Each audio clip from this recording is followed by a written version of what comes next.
Hopefully you don't bring the curse of Carol, who... The Curse of Carol.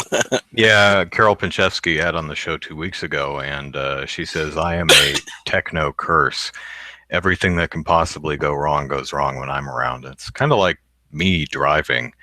The traffic gods hate me. Every light turns red.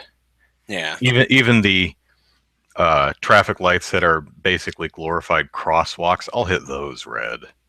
The ones that turn red like 3 times a day, yeah, I'll hit those. Yeah. So, yeah, I haven't listened to the last week's solo podcast yet. There we go. I keep meaning to, but I keep getting distracted. Well, it's like an hour and 3/4. I get long-winded. So, all right, got a stopwatch ready to go? Yep. All right, we're going to try and keep this to an hour because I'm on call. Okay. So, all right. All right. Let me double check YouTube here real quick. And there we go. Okay, here we go. All right. Hello, everyone, and welcome to Super Podcast Action Committee, episode 179, The Return of ZK. Hello, Zachary Knight. Hello, everyone. Hello, Andrew. So, are you all moved? We are in our new house. We have not unpacked. I would say we have unpacked maybe 5% of our stuff at this point. So, yeah. So, we're moved in, but not moved in just yet. So, Okay. But I did get the video game systems hooked up. So, oh, well, then that's the important thing. And I got my computer desk set up, which is another important thing. Unfortunately, my computer desk is in an open area of the house. And so for the podcast, I have to move into my bedroom, into this nice little corner that you see behind me. Yeah. So unfortunately, you guys won't be able to see my office area in the podcast. Sorry. Maybe if I get around to ever making videos or something, you'll be able to see that behind me. But that's probably not going to happen anytime soon. Yeah, when you move to a new place, the priority is get the internet up and running. Yeah, got to get online. Yeah, that was one of the first things, because without the internet, there's really no way to entertain my kids. Because you tell them to go and read a book or go play in their rooms with their toys, they'll come back in 5 minutes and say, "I'm bored." So we do play it tough and I've purchased thousands of dollars worth of toys for you ungrateful little monsters. How can you be bored? Yeah, exactly. So my fallback when they say they're bored is, okay, if you're bored, I want you to go and stand in that corner and look at that wall, and then in 10 minutes come and tell me if you're bored or not. So they don't tend to follow that one. They tend to huff and puff and then go off and play something. So I've been playing a new game, and I'm the one that your friend loaned you, your coworker. Yeah. Yes, but before you say it, let's see if I can do the same thing I did last week. Which, here's the hint: which game am I playing? And I did that last week, holding up actually a GameCube controller. And somehow, I think it was a Proto Man Dan guessed it right. He's like, Baten Kaitos? And I'm like, yeah. As a matter of fact, it's exactly what I was playing. Nice. So, let's give the chat a second, see if anyone figures it out. If you follow me on Twitter or Facebook, you probably know exactly what it is. But have you been playing anything? Have you had time to play anything? I have had time to play, yes. I was going to start playing the Trine trilogy this week. Oh, Trine, Yeah, the new Humble Bundle launched this week, and it had Trine 3 with it. So I was going to play that, but I didn't get around to it. Instead, I decided to play Breath of Fire 1 on a virtual console because I love the Breath of Fire series, and so I just like, I've got Breath of Fire 1 and 2, so why not? So I'm playing through the first one right now, and I'm almost to the end of it. So that shouldn't be too much longer, and then I'll be playing Breath of Fire 2 at some point. I really need to play Dragon Quarter because I've never played Dragon Quarter, and so I need to play it so that I can inform my own opinion about whether it's a decent game or not. But it's interesting. There are some games where you play for an hour and you're like, I'm not sure, and you play for 2 hours, and you're like, I still don't know, and you end up playing like 8 hours. You're like, I don't know how to feel about this game. Yeah. And then I don't know when Breath of Fire 6 is launching, but they decided to do some stupid mobile version of Breath of Fire for Breath of Fire 6, and it has and you don't play as Ryu, you play as some custom character that you make at the beginning, and I don't know too much about it, but yeah. I just know enough that it's on mobile. Really? You're not going to launch a console Breath of Fire? Just brings me back to those days when they were teasing Dragon Dogma, and they just had that web page with this. You know, when the web page first launched, you could barely make out this dragon icon in the background, and then as time moved closer, you could make it out better, and then like a clock showed up, and everybody was like, "All right, another Breath of Fire game!" And then when the timer finally ticked down, they announced Dragon Dogma, which was basically Capcom's and response to Elder Scrolls. And just like, oh.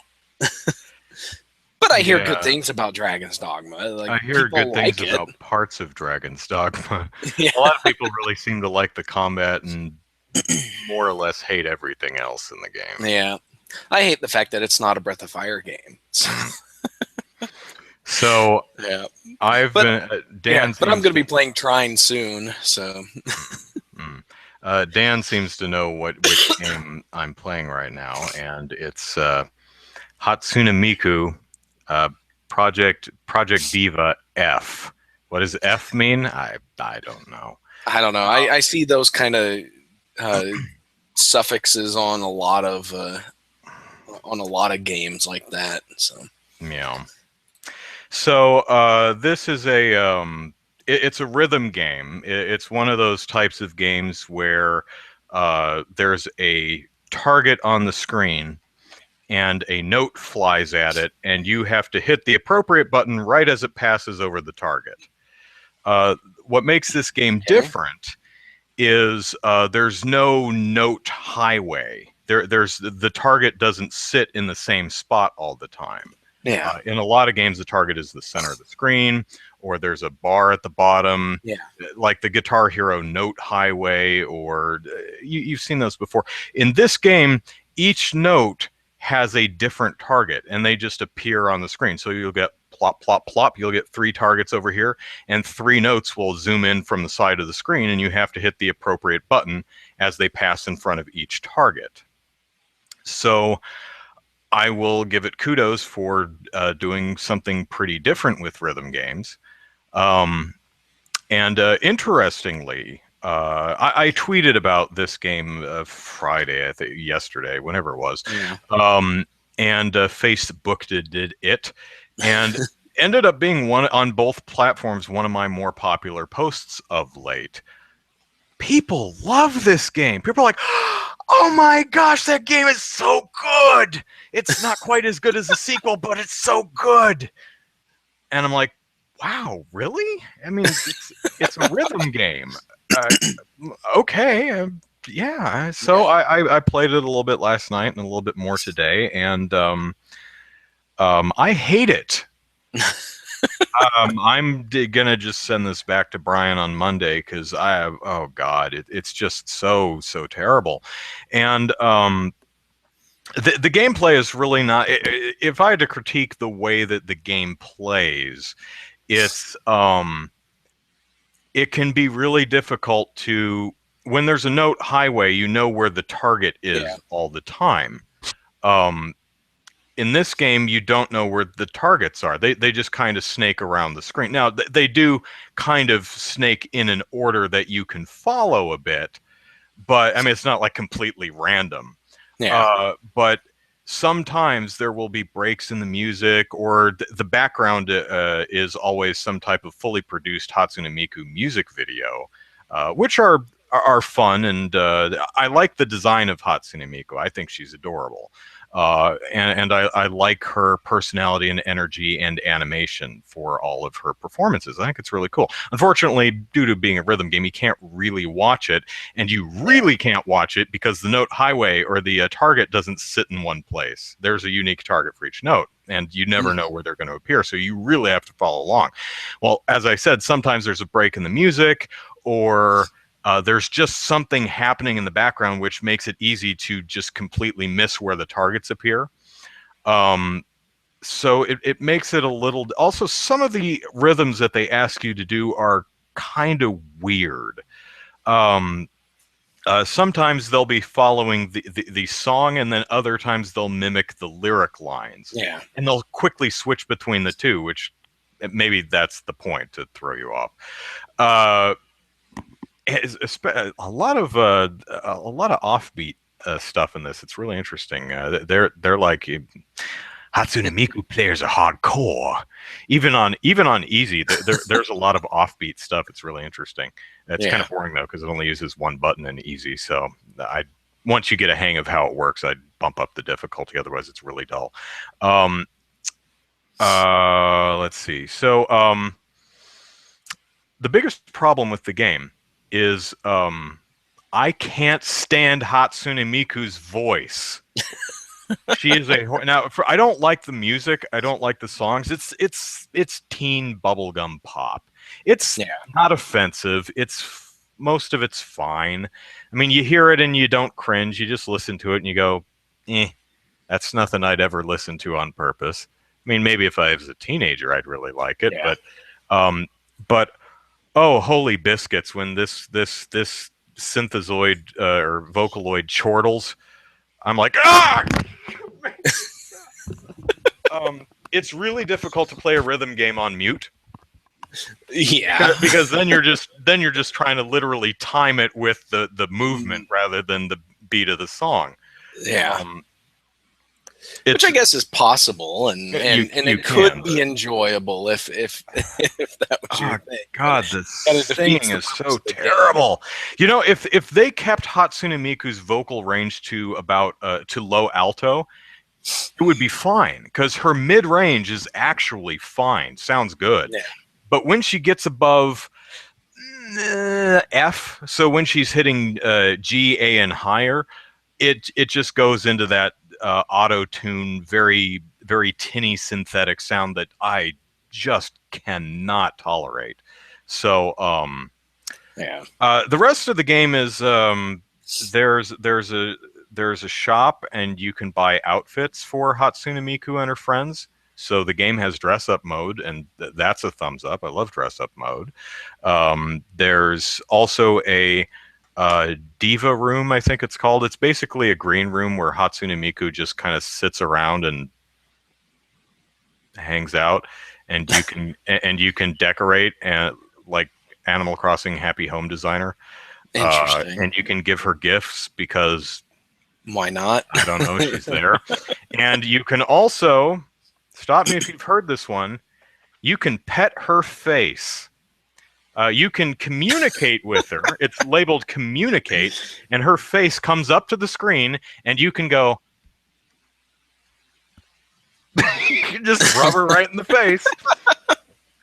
Yes, I'm not playing this is the American version. This is not the Japanese version. Face touching is in.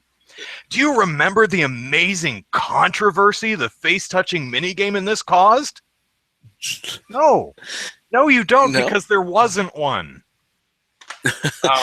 because it's not a popular name brand game. Well, maybe. But then again, Fire Emblem is not as niche as Hatsune Miku, certainly, but No, it's no yeah, it's a Mario or pretty Call niche of Duty title. or Yeah. anything. But yeah, I touched Hatsune Miku's face. I rubbed her all about the noggin. She didn't like it. And she huffed away and went and laid down. And I stood there over her, watching her. It was kind of creepy. Um, I Nice. honestly don't know what the hell the point is, but if you like Hatsune Miku, if her nails on a chalkboard voice does not feel to you like someone jackhammering a railroad spike right into your ear canal, you will probably like this game. But if you can't Yeah. stand Hatsune Miku's sound, yeah, you're not going to be able to play this game. I wish I liked it as the way Brian, my friend Brian, and a lot of people on my Twitter and Facebook do. Uh, I love it when it's like I saw The Witch. Sans vomiting. If you're paying attention to my YouTube, and there's a movie that critics are just, oh my gosh, it's so great, and it's just it sticks in your mind, and it's so disturbing. And I saw it and went, it's kind of boring. you know, I always Blair Witch boring or no. boring? It's just a little dull. Um, it, it's a family drama. It's not a horror movie. There are horror elements. It's about a family who moves next to a witch, and bad things befall them, and they completely fall apart as a family unit. And there are a lot of things I like about the movie. But it has some of the worst editing and scene staging I have seen in a wide release in quite some time. I was stunned. There's a bunch of stuff in the movie where you're watching, you're like, what just happened? Where is this character in relation to the other person? Is this the next day? Where are we? When are we? What happened? And there's a ton of that in this movie. And Nice. that was disappointing. I'm planning on actually making a blog about that because some people were asking me what I thought. But I actually have several projects that I'm working on. I'm pointing at a project I have open in my editor that I'm editing right now. I have one script over there that I've been working on, and I have like 4 other ideas. I should probably just focus on one and finish it and produce the video and upload it and then work on the others. But yeah. So also I've been I got back to in Baten Kaitos, as many of you know. I played it 10 years ago and got to a place where there's a little shooter mini game that you have to play perfectly and be lucky so that you can get all the rare drops that you can't get anywhere else in the game. And I was not playing well or lucky, so I picked it up 10 years later, had the same problem. So here we are. I'm 5 years later, and so 5 years later, here we are again, and I'm back up to that point, and I've been playing it all week, and I still can't get everything. I'm thinking maybe I should just say, okay, I'm not going to 100% this game. I'm always going to be missing that one card, and just play the rest of the game and enjoy it. Because otherwise, I may never. I may just get frustrated with it and hang it up forever. Well, yeah, I gave up 100%ing games like years ago. Yeah. Right around my 3rd kid, I said, I don't have time to 100% games. I barely have time to beat games. So, there's no way I would stick with the same section of a game for an entire week like that. I would have given up long ago and moved on. Yeah. So I see some people talking about Bravely Second, which I just learned recently, at least in Europe. So the collector's edition for Bravely Second, which is a Square Enix RPG, has a art book, and there's some censorship in the at least the European version of the book, there's just a few pictures that have been altered and a few pictures that have been outright removed. Yeah. And I saw the pictures and I'm like, why? The game's rated teen here. It's rated PEGI 12 in Europe. The next rating up is PEGI 16. Someone suggested, would an art book increase a game's rating? No. No, it Um, wouldn't. no more than online interactions would. You notice they all say the rating does not apply to online interactions. So if someone uses really naughty language on you on your line, we can't Yeah. tell anything about that. But there's one picture of a dude who's kind of half covered in blood, but it's bloody, but it's not gory. Yeah. There's another picture of a girl who has her hands kind of bound behind her back, but it's this big flowing ribbon. It looks like someone took a red Sharpie and just kind of scribbled over the art, and it comes off less BDSM. Do I have that acronym right? I think so. It comes off less that the whole bondage thing. Oh, sexual bondage thing, and it comes off more as this character is bound by the strings of fate. That's really what the picture communicates to me. So I have no idea what the hell Square Enix or whoever the hell else made those localizational changes. But stop it! Seriously. Yeah, that really doesn't make any sense. And even if, yeah, well, this is the European release. You would think the European, Europe would be a little more, open for this kind of Europe, art. most places in Europe are generally a lot more open to sexuality than America is. Violence seems to go the other way. But I looked at it, I'm like, that's not sexual. That completely falls under the rating, which warns of sexual situations anyway, or sexual themes, adult themes kind of thing. Gives me a headache. So yeah. Yeah. I mean, at least I guess you could, if you're. It's expensive and you shouldn't have to do this, but if you import the Japanese version, it's pretty pictures. You don't have to read Japanese to read pretty pictures, and you can't region lock a book. So, despite all of their efforts to do so, they have not figured it out. Outside of ebooks that have crappy DRM on them, but yeah. So, all right, let us look at the poll for this week, which asked, should Apple acquiesce and create an iOS backdoor so that the FBI can unlock a terrorist's iPhone? Zachary, why don't you give us a little background on what this poll's talking about?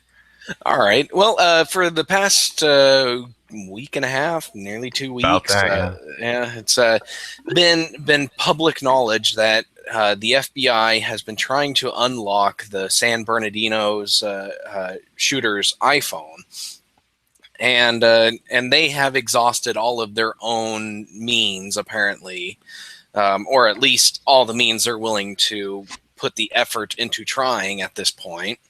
And they went to Apple and got a court order to require Apple to create a custom firmware that they could install on this iPhone in order to unlock it for them.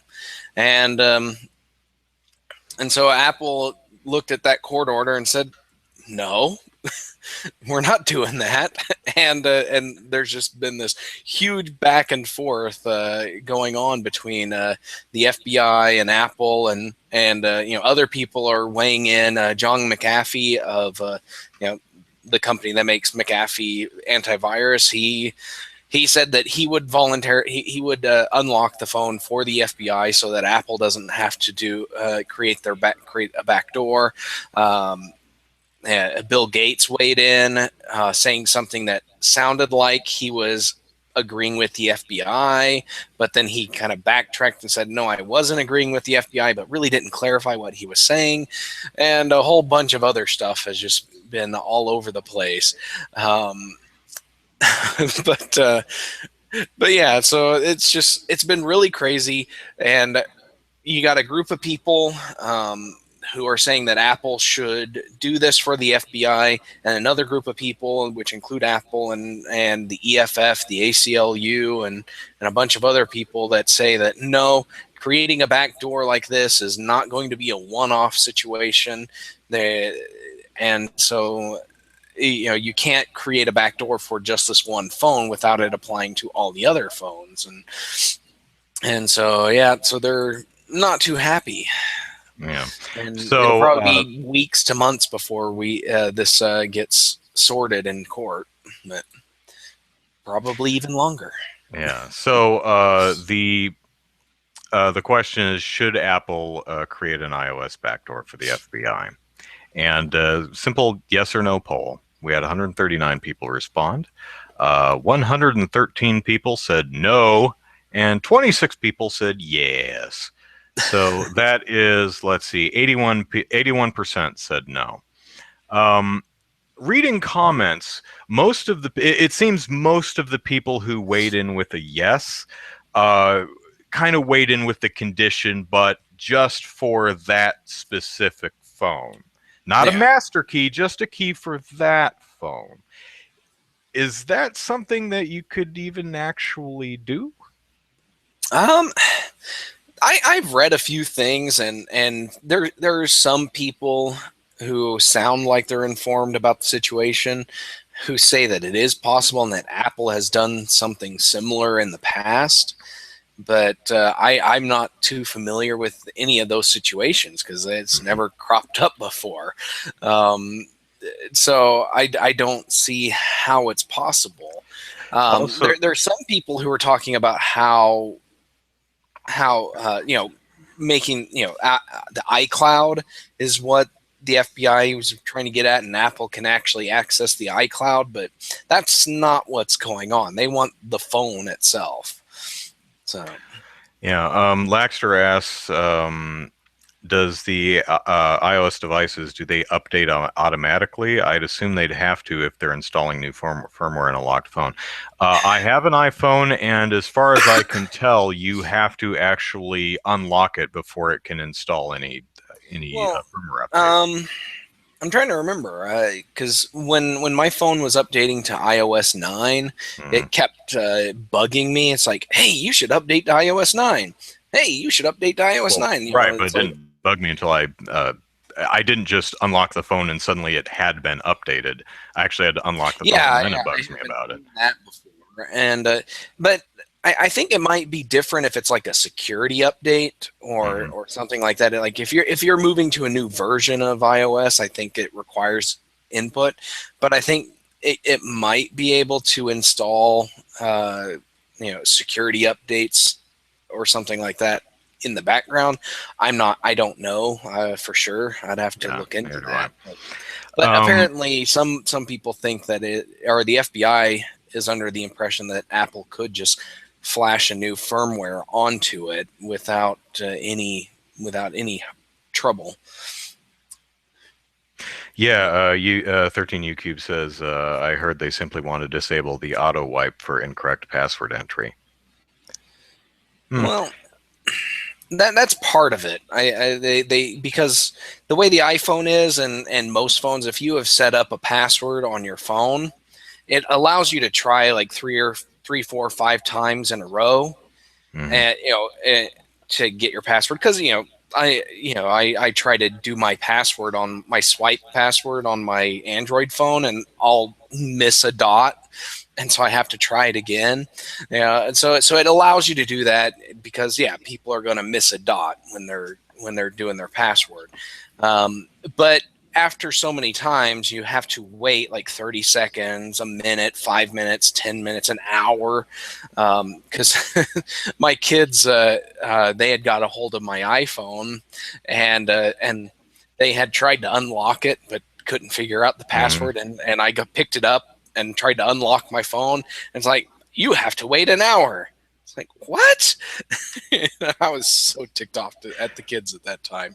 But yeah, but Apple also has some security features in there that if if this is enabled, you have to enable this feature. It's not on automatically, but Yeah, you can set it up to where after so many incorrect password attempts, it just wipes the whole phone and reverts it to factory mode.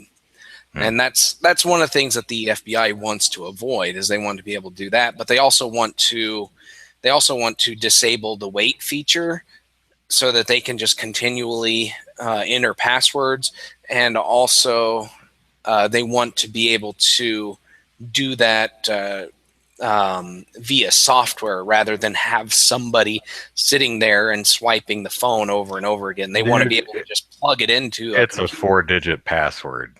Yeah. Yeah. I mean, Yeah, but they depending on want to how be able long. to have someone be able to plug in a computer and have the computer send the passcode attempts into it directly, and all this stuff. You know, if they do that and it leaks out, you know, it could make stealing people's phones a whole lot easier, and that's one of the things that Apple's fighting against. And from what I've read, Apple is playing hardball, and they said, "Oh yeah," and they ducked their heads down, and they're working to beef up their security and make it even harder to hack. Yeah. So they're doing exactly the opposite. Oh, you want us to unlock the phone? Well, we'll make it impossible. So don't forget your passwords, folks. Yeah. But But that is the danger. Do you Yeah. trust the government with that type of backdoor? Also, even if you said, well, Apple could just create it just this once and the FBI could use it and then take it back and destroy it, it's like it's kind of like that once it's on the internet, it's on there. If this ever leaks, or Pokemon Sun and Moon leaked the day before, yeah, you know it's really important to Pokemon Company and Nintendo that didn't happen, and it still happened. Yeah. But so... But one other point with this is that from what I've read, this phone likely does not have any information worth seeking on it, because it's not their primary. It wasn't the shooter's primary phone. They had destroyed the phones that they used on a regular basis before they were before all this went down. And this phone was like I guess a burner phone that they had picked up, like not a burner phone. It's not like a cheap Nokia flip phone, but it was one that they had picked up so that they could have a phone to communicate with. But it's like, it had only been active for a few days before the event went down. So it's like there's probably not a whole lot of information they're going to get on there.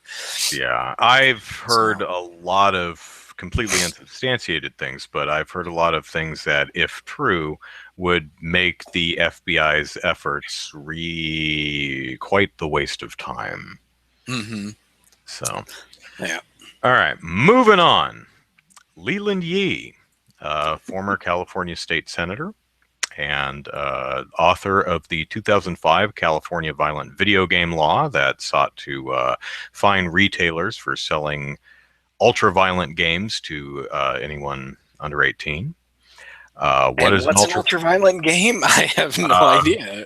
Postal 2 is their only one. Postal 2 is the only game California could confidently cite as a title that would be covered under the law. I go into great detail about the numerous ways that the law was completely incompetent and ineffectual in a video I did a few years ago called Postal 2, a Pacifist's Game, and I encourage you to check it out because I'm very proud of that video. So Leland Yee, a couple years ago, got in hot water over...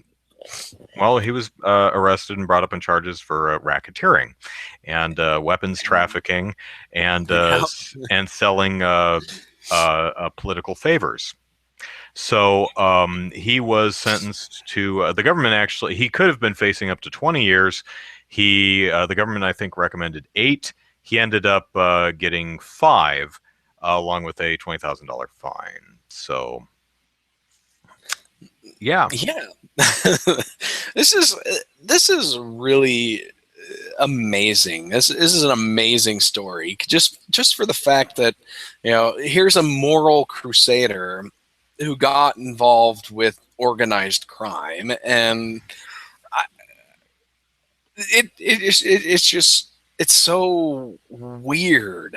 Yeah, but he's a politician, so really, is it that surprising? Yeah, but what's really scary is that Yee was actually seeking the California Secretary of State seat before this came out, or before he was arrested on these charges, and it's like, I'm not sure what the difference is between the California Secretary of State and the Oklahoma Secretary of State, because they seem to have different roles depending on the state you're in. But he could have wielded power that could have benefited these organizations that he was involved with, and that's really scary there. Yeah. So I was just looking around. I wrote an article for Game Politics a couple of years ago called Leland Yee, Rocket Launchers and the Chinese Mafia.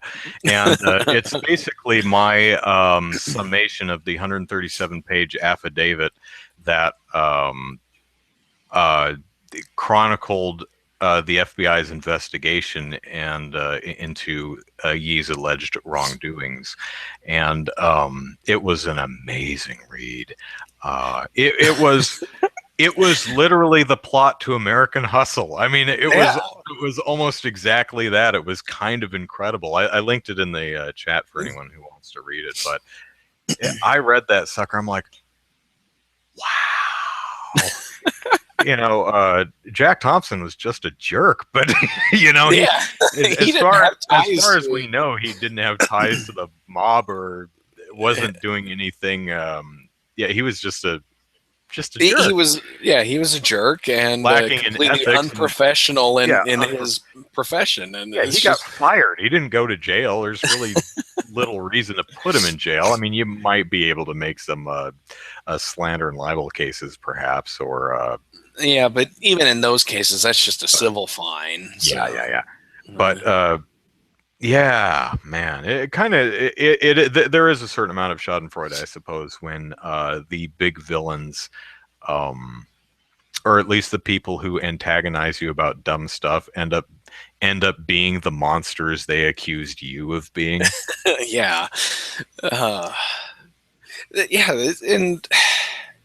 what I still laugh about to this day is that like I said, he was seeking the Secretary of State seat, and the California has a top 2 primary where everybody that's running for a seat is on the same primary ballot, and then the top 2 vote getters move on to the November election. But what really boggles my mind is that after he was arrested, they held the primary, his name was still on the ballot, and he got a sizable sum of the vote. Yeah. It's like, he didn't make the top 2, of course, but he still got a sizable percentage of the vote. And I'm like, man, are these people just not paying attention? Nope. They probably just say, well, there's a name I recognize. I know that guy. Yeah, so he's my senator, so yeah, I want him to be. It's like, do you realize he was arrested for trafficking in rocket launchers? You want rocket launchers? Leland's your man. Yeah. Not kidding. That was totally in there.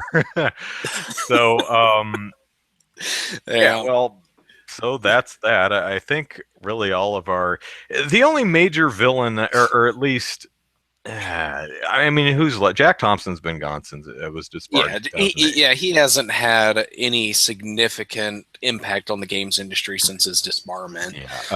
He is in jail now, but even then, his law was struck down by the Supreme Court 4 years ago or so. It was 2011. 2011. What's his name? Lieberman. Lieberman. One of the original mid '90s scary video games, Mortal Kombat, Night Trap. He's doesn't care anymore. Yeah, he doesn't care. The only one I can Hillary think of, Clinton is running for president, but she hasn't she doesn't care about video games anymore. Keith Vaz, he's one of the European guys who's constantly talking about the Manhunt or Manhunt 2. Manhunt having been involved in the murder of Stephen Pecura when the murderer didn't even own the game. Pecura, the victim, actually had a copy of it. So the police and the courts both said this game has nothing to do with it. But Vaz said as recently, I think, as 2012, he Manhunt and Stephen Pecura. I haven't heard him say anything, or I haven't heard him say anything about that recently. He hasn't been in the news recently. As far as I know, he hasn't. I try to check in on British news and stuff like BBC and stuff whenever I can, but yeah, I haven't heard anything from him. And really, the only people you hear from these days are researchers. Like Doug Gentile, Craig Anderson, sure, and that's all you really hear about, because the Eagle Forum, they don't say anything. The Parents Television Council hasn't said anything. PTC doesn't seem to care about video games anymore. Yeah, it's like everybody that cared about video game violence, once the Supreme Court case came down, they're like, well, so much for that. And they moved on. The Parents Television Council just does what they always did and complain about TV shows they don't watch to the FTC. I think they still release a yearly, here's 10 games you shouldn't buy your kids. And it's always populated with games that are like a couple years old that people probably wouldn't be buying for Christmas that year. Yeah. Even Common Sense Media hasn't published anything. So there's really nobody out there. Nobody cares about video games anymore. Maybe I should bite the bullet and become the video game bad guy. I should just make videos on my YouTube channel and say, video game violence turns people into violent people, and it's, mental masturbation, and you're a horrible parent for letting your kids play these, and I'm going to raise Take-Two to the ground. And sadly, this is a really big concern for the video games industry, because without a clear villain for gamers to direct their angst and anger at, they have turned to fighting amongst themselves. This is a literal case of, with no clear enemy, you just fight each other. And that son of a bitch doesn't like the game that I like. Villain. Exactly. Yeah, or that person said something about their game, about my favorite game, that I don't agree with, even though overall they liked the game. They just didn't like this one part. It's like, seriously, people, enjoy games, have fun, talk about games. Don't be jerks to each other, please. Why? If Japan had their way, Americans would just be petting each other in the face all the time. Thank God we have the brave people at the treehouse to stop that. It could be an epidemic, like all the slingshot violence we saw in the wake of Bully. Yeah. But yeah, I really don't think we need a villain, but sometimes it feels like we do. We need someone, because in all honesty, Zoe Quinn, Brianna Wu, Anita Sarkeesian, they are not enemies. They are people that like games. Brianna Wu and Zoe Quinn are game developers. You can't say that they don't like games. I'm sorry.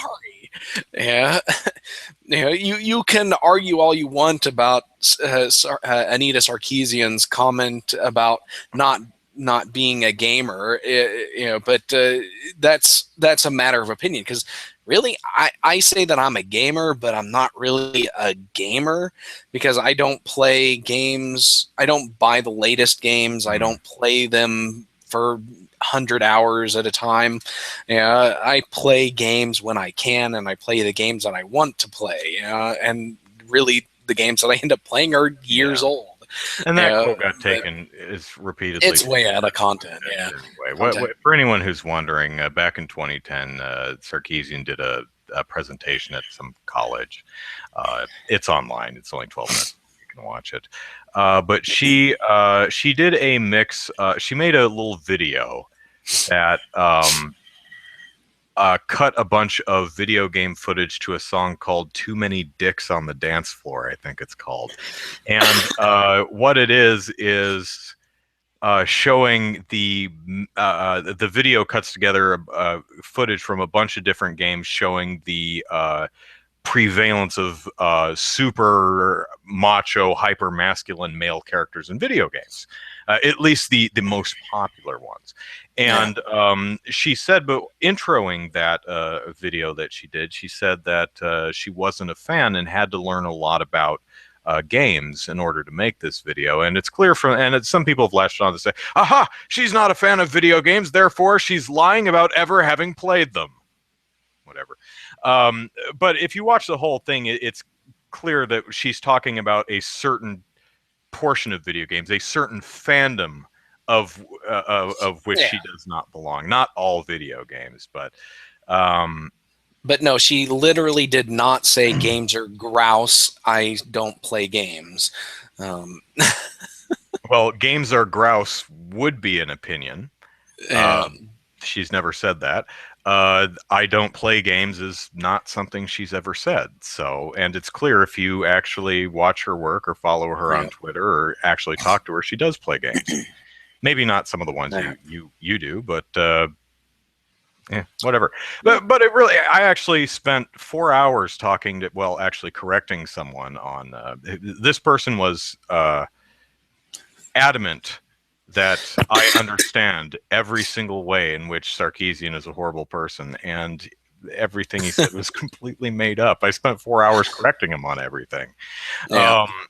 But really, it comes down to everyone has, some people think games are dumb. That's okay. As long as they're not trying to take them away from you, don't worry about it. I think Halo is dumb. Yeah, I don't think it's dumb. I think it's overrated. I think Hatsune Miku sucks. But I mean, I hate listening to her. But I would never say that she shouldn't exist or no one should enjoy it.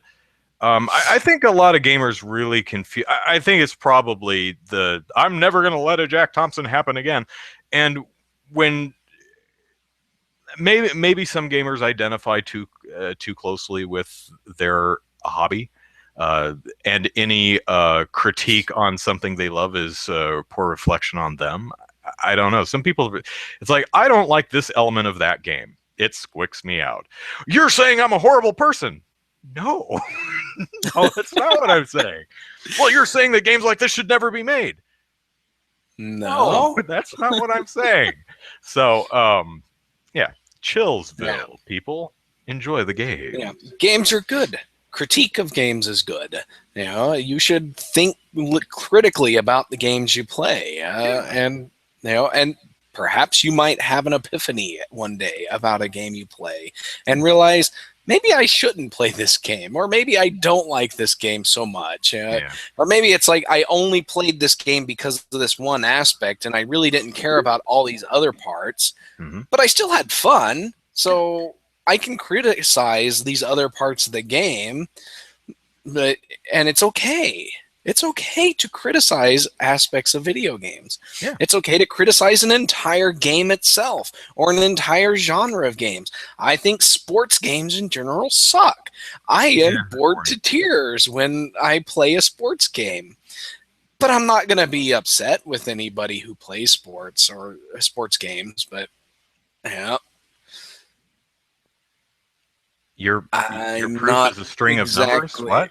Yeah, I'm not sure what that's supposed to be. I think you had a copy-paste error there, buddy. Yeah. But here's what it comes down to. Don't be a jerk. Yeah. That's it. If you have an opinion, express it. Just don't be a jerk about it. If someone expresses an opinion and you think it's dumb, totally fine. Feel free to say so. Just don't be a jerk about it. That's it. Believe it or not, a lot of people, because I spend all my time correcting people when they get what Sarkeesian says or does wrong. They're like, oh, well, you're just defending her. And it's like, well, I'd defend anyone who you were completely wrong about. If you said Jack Thompson ate kittens, I would speak up and say, okay, look, there's no evidence that Jack Thompson's ever eaten kittens. Okay, stop it. I completely lost my train of thought there, but well, her show is literally called Feminist Frequency. No, her organization is called Feminist Frequency. So if you think modern feminism is nonsense, then you'll probably find her opinions invalid. Yes, she's a feminist and she communicates feminist views. So if you think feminism is stupid, you're an asshole or you don't know what the word means, but that does make sense. So, because let me qualify that. Feminism just means men and women should have equal rights and opportunities. That's it. That's what it means. Do you think that men and women should have equal rights and opportunities? Great, you're a feminist. That's it. If you say I'm not a feminist, well, that means you don't think that women and men should have equal opportunities and rights. That's kind of scummy, if you ask me. Yeah. You see how I was somewhat polite about that? Yeah. But then you have the people who think that feminism is pounding down the man, beating the man down, and that's not what it is. Maybe that's a small extremist aspect of feminism, like a small group of feminists feel that way, but mainstream feminism, no. Not at all. Oh, Sargon of Akkad you're linking to? Really? Yeah. Yeah. And he's, it's only 49 seconds long. I'll give it a watch after the video, but it's that same cut from that one presentation at the 25-second mark. Oh, it cuts to that presentation. Yeah, it's the exact same. Oh, for crying out loud, dude! Really? I just told you what she said. And it looks like it's going over in her intro video. It's like, oh, she's holding a controller. It's not even plugged in. That whole thing. It's like, if you go through let me explain how video production works. If you go through some of my YouTube videos, you'll notice a few where I'm holding the controller and ostensibly playing a video game. I'm not actually. You know why? It's not because I don't know how to play video games or I'm not a gamer. It's because it's really difficult to memorize, to recite all my lines and put on a performance while actually playing a video game. So in almost all cases, in any movie or television show you see, that's why you see this a lot, because they're not actually playing anything. They're pantomiming. So don't be silly. So... I think she made a whole video talking about how you can't see the butt of male characters in games because devs try to hide the butts, I think you mean. Yeah. When in Metal Gear Solid, all you see is Solid Snake's butt. She's not saying they're trying to hide the butt. It's like if you're in third-person view. This is literally what she says in the video. When you're in third-person view, if your character is a female character that you're playing, her butt is in the central area of the screen. Whereas the male character has a tendency to be an over-the-shoulder view, or the main character wears some kind of cape or something, and she goes on, and she actually shows video examples of everything that she says. Here's what she says. Female character butts are often emphasized in video games. Male character butts are often de-emphasized in video games. That's it. Solid Snake's butt is probably there visible, but it's probably not the focal point of his character. I haven't seen any videos. Snake has a very well-defined butt. He is an exception, and he's one of the exceptions that Sarkeesian points out in her video. You silly widget. She gives examples of some male characters that have prominent backsides, and she gives examples of female characters who have de-emphasized backsides. Off the top of my head, Jade from Beyond Good and Evil. Beyond Good and Evil, yeah. Hers isn't emphasized, and really, you spend a lot of that game, with your eye on the camera. So it's like, and so you don't really have time to just sit there and focus. But that's not the kind of comment someone who likes games you make. Yes, it is. Yeah, I like games. Look how mean I was to Hatsune Miku. Do you think I don't like video games just because I was critical of Hatsune Miku or a bunch of the things that I'm constantly critical about? I agree. Females predominantly have prominent backsides in video games. Men's are usually de-emphasized. The actual de-emphasization of male butts is something that I actually never really noticed until Sarkeesian pointed out. It's why I like the video, because it makes me think about things in different ways. Even though, and I was saying this earlier, even though there are some things Sarkeesian says or suggests that I actually don't agree with. Believe it or not. And that's okay. You don't have to agree with everything she says or anything she says. But if you're going to disagree or agree with anything she says, agree or disagree with the stuff she actually says. Yeah. Because if you agree or disagree with the stuff she's not actually saying, you look like a dipstick. Yep. And you don't want to look like a dipstick. And really, and when it comes down to it, fans of video games can critique and criticize video games. Yeah. It happens in almost every video game review. You would not say that Siskel and Ebert were not fans of movies because they criticized movies. That was their job. They got paid to criticize movies. And they were fans. If they were not fans, they would not sit there and watch 500 hours of movies every year so that they could make their show. They did it because they liked videos. They liked movies. Same thing with video game reviewers, people who critique video games. You can't say that Jim Sterling is not a fan of video games. Every single one of his videos is a rant about a company or a game.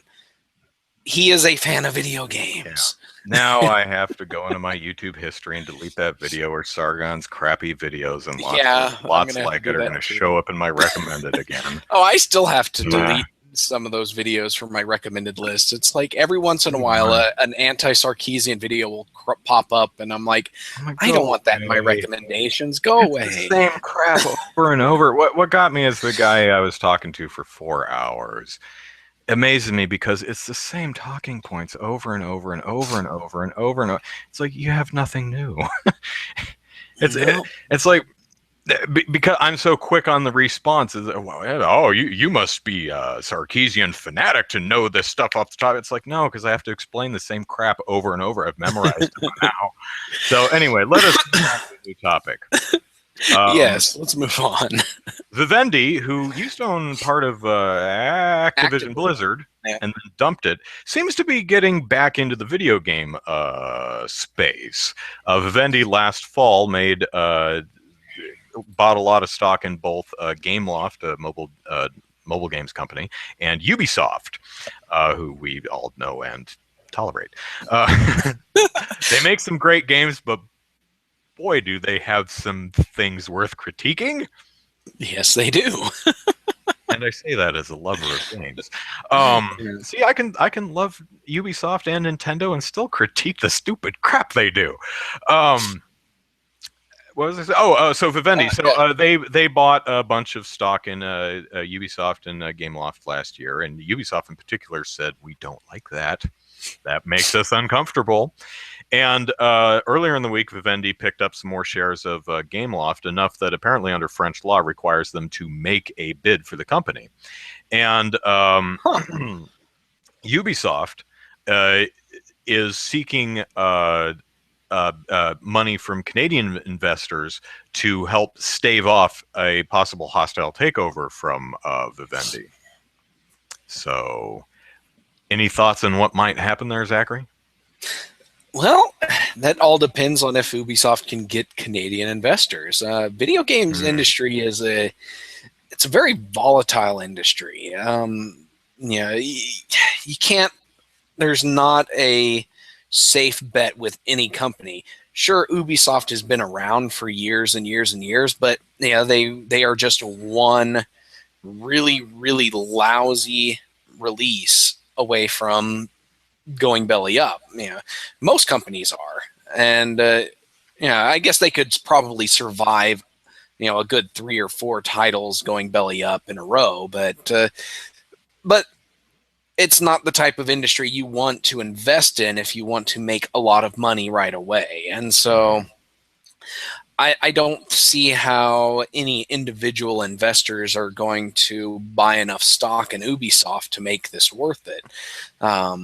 Unless those people are investing in Ubisoft in the hopes that Vivendi tries to make a takeover, and so that Vivendi can pay them, 50% on top of what they paid for this Ubisoft stock. But yeah, I don't see how they're going to get enough investment to stave off a takeover.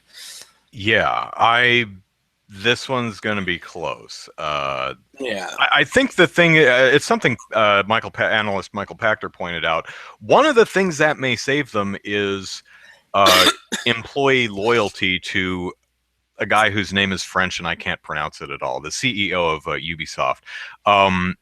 He's a likable, lovable dude. I mean, he hires what's her face? The woman who's been hosting the Ubisoft press conference for the last couple of years. Damn it! Oh God. What's her name? She's awesome, whoever she is. Michael Pachter pointed out I'll that, tell you here in just a second. If Vivendi actually takes over the company, they will probably lose Tyler. Yeah. They'll probably lose the CEO and all of his family who are owners of the company, and they'll probably lose a ton of talented staff from Ubisoft. Aisha Taylor, yes, Protoman. That's yeah. I feel bad. So, but that's the big thing right now is that if Vivendi does take over, they will control enough stock to oust the current CEO and make major changes to the way Ubisoft functions. Now, maybe they'll insist that they release games that work, or get rid of the DRM. Say, I mean, who knows? Uplay isn't working out for us. Let's move all our games back to Steam. Vivendi takes over. It's like, all right, we're getting rid of Uplay. We're getting rid of DRM. All games will work when they come out. And Beyond Good and Evil 2 is coming out in 2017. Evil 2 into production. We will only have a new Assassin's Creed every other year. Oh, man. To give us proper time to work on them. And all of our games are going to come out on Nintendo consoles. Yes. And all of our games will be feature complete and enjoy simultaneous releases with Nintendo's console. And if we find that we're having trouble getting everything working on Nintendo's console, we will delay all the other versions until we get the Nintendo console up and running and release them all at the same time. Of course, Proto Man Dan is suggesting maybe it's the other way around, that Vivendi is upset that Assassin's Creed is not coming out this year, and they're going to force Ubisoft to release these things on a yearly cycle. That's true, because Ubisoft is taking a year off from the main Assassin's Creed franchise. That's true. Maybe Vivendi's like, No, we must have more Assassin's Creed. We're going to take over the company and crack the whip, pump another one out there. So, all right, that's a good one. All right, real quickly, one more. Here's a weird one. Disney has a political action committee. It's not as super as ours, but Disney has a Disney PAC, and which it uses to lobby for various things, which you might imagine often revolves around intellectual property law. One of the big ones being the Trans-Pacific Partnership. Which was that whole international trade agreement that was negotiated in secret, which in and of itself rubs everyone the wrong way. And But Disney did have a seat at the table in negotiations. a lot of IP holders, including Disney, had seats at the table, and a lot of trade groups like the ESA, the MPAA, the RIAA, they all had a lot of input on that. But consumers like us, groups like Public Knowledge, the EFF, no, they don't get it. They don't get a seat at the table. So hey, thanks WikiLeaks. Where was I going with this? Oh, so Disney sent out a letter to I think Ars Technica got this story. Technica. Yeah, they were the ones who broke it. Right. So they had a source who said, we just got this letter. And it was a company letter addressed to employees that says, for your convenience, we are giving you the option to automatically deduct part of your paycheck and send it straight to the Disney PAC so that we can lobby for things like the TPP, the Trans-Pacific Partnership. Now, keep in mind, you don't have to do that. It is totally optional, and it has no effect on your employment status or what we think of you as a human being. So, if you got a letter like that, would you believe that? How would you feel if you got a letter like that?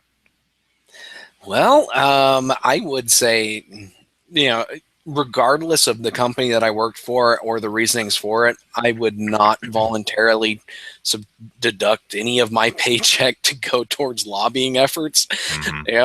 I have my W-4 set up so that the smallest amount of taxes I can get away with being taken out of my paycheck each week, or each paycheck. I have it set up so that I'm paying as little as possible, so that I have that money for my own use, not for somebody else's political use. And so,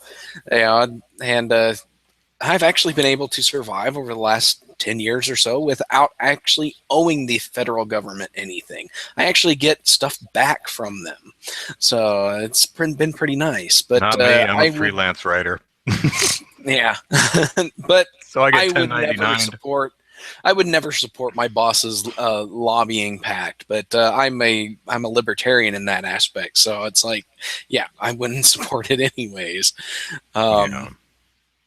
Now, according to ours, this type of thing is not illegal, and as long as it's not, you have to do this. As long as it's optional, it's not illegal, and it's not even terribly uncommon from their report, according to their reporting. I've never seen anyone in my course. I don't think I've ever worked for a company that does any major lobbying anyway. No. But yeah, that would make me. I bet a lot of Disney companies, Disney employees are thinking, well, you say it's optional and you say it has no effect on my job status, but it doesn't make me feel good. No, it doesn't. And really, I think Disney is banking on making their employees feel like they have a responsibility to making sure that their company is in the best financial and political straits as possible. They want their employees to feel like they have to support Disney or else they're doing something wrong. Yeah, I think rather than that type of a system, they should say, we have set up a completely separate from your paycheck anonymous Disney PAC donation system where you can anonymously donate to the Disney PAC if you want to. We will never know where any of that money comes from or who's donating it, but anyone who wants to can. I think that would be a lot cooler way of doing it. Yeah. But on the other hand, Disney has enough money on hand that they could fund this themselves without having to reach out to their employees. Disney's had a good couple of years. Yeah, they have Star Wars and Marvel, which are both bringing in hundreds of millions of dollars every year. So there's really no reason why they have to tap into employee paychecks. They're doing it as a way to to inform their employees what their lobbying efforts are, and two, trying to convince their employees that they have a responsibility to support Disney in those efforts, and that's really what it boils down to. And frankly, I hope it makes a lot of Disney employees a little upset and wary about Disney, because not just TPP. In 2 years, 2 or 3 years, something like that, Steamboat Willie is the whole scheduled to go copyright into the public domain, and Disney's most likely going to lobby for an extension. And I'd put money on it. Yep. And so hopefully we can prevent that from happening, because we don't need any more copyright extensions. We need copyright reductions. Yeah. But you raise an interesting point. It's like, geez, Disney, that seems kind of nickel and diming. It's like, do you really need? You have so much money. Do you really need those little scraps? I mean, it feels like the Nintendos and the other companies who are copyright claiming my videos and other YouTubers' videos. It's like, do you really need the 35 cents of ad revenue that my video would earn?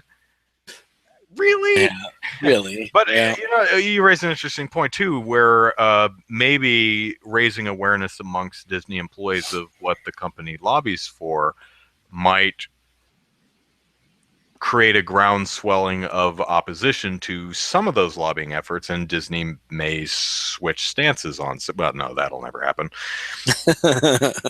No, Disney will never switch stances on anything that benefits them directly. So that's like, copyright extensions. Yes, they're going to lobby for it, and they're going to lobby hard for copyright extensions. Mm-hmm. But if it doesn't happen, they're going to change their tactics in a way. Because right now, that Edgar Rice Burroughs estate, he's the guy who wrote Tarzan and the Barsoom, John Carter stuff. His work is. Part of those books are in the public domain, but part of them are not. And his descendants, literally descendants, these are like his great grandkids here, are trying to fight the public domain status of these works using trademark. And they want to be able to trademark John Carter and Deja now I forget her name. Like that, they want to trademark Tarzan and stuff so that they can force people to get a license, even if they are using just the public domain stuff. And so I could see Disney saying, if they lose the right extension battle, I could see them going for a greater trademark protection so that they can still veto any Steamboat Willie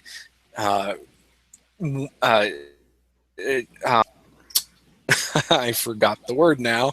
But anybody that tries to use Steamboat Willie, they want to be able to still veto that work via trademark law. And that's going to be an interesting fight over the next few years, because that's definitely something that's going to come up. Yeah. Okay, so that is it for this episode, because I have to get back to work. So let us plug our stuff and get out of here. Andrew Eisen here. Hello. Eisen is spelled E-I-S-E-N. Yes, I know it doesn't make any phonetic sense in American English. What you gonna do? Easy to pronounce if you live in Germany, though. It'd be like, I go to Germany and Eisen! I know exactly how that's pronounced. But so type my name into YouTube and you'll find my YouTube videos.